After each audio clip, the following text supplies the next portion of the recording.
My name is Parneet and I am pursuing my BSc Non-Medical from the Heritage Institution Kanya Mahavidyalaya Jalandhar, and today I am going to perform my chemistry experiment, that is to demonstrate the balloon blow up experiment with ENO.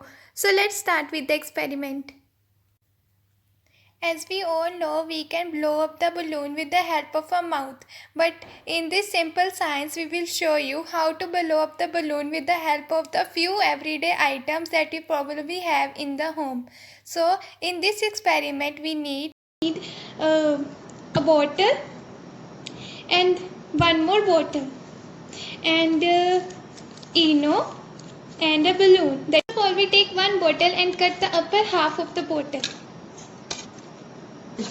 Like this, of this upper half of the bottle. Now we will insert the balloon at the upper bottom of the cutted bottle, like this.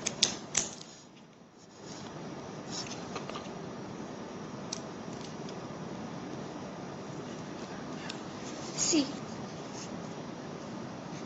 Now we will put all the ENO packets in the bottle and use it as a funnel.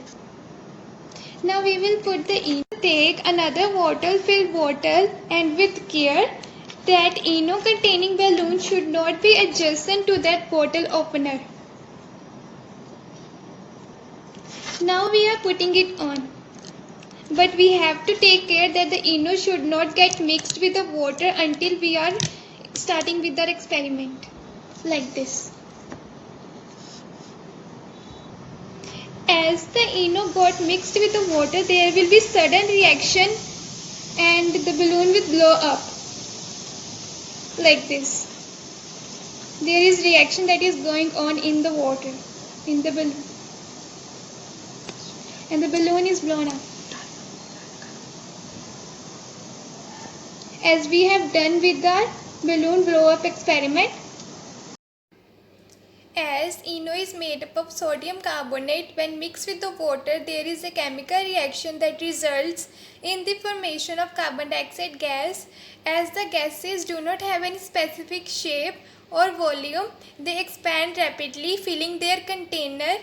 Because particles move at high speeds in all directions, as the carbon dioxide gas fills in the bottle, it is all covered and nowhere else to go.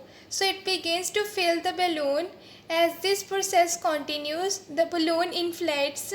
The more gas that is created, the larger the balloon will inflate, or as long as the reaction will take place. But once the reaction will stop, the balloon will slowly begin to deflate. So that is the end of my experiment.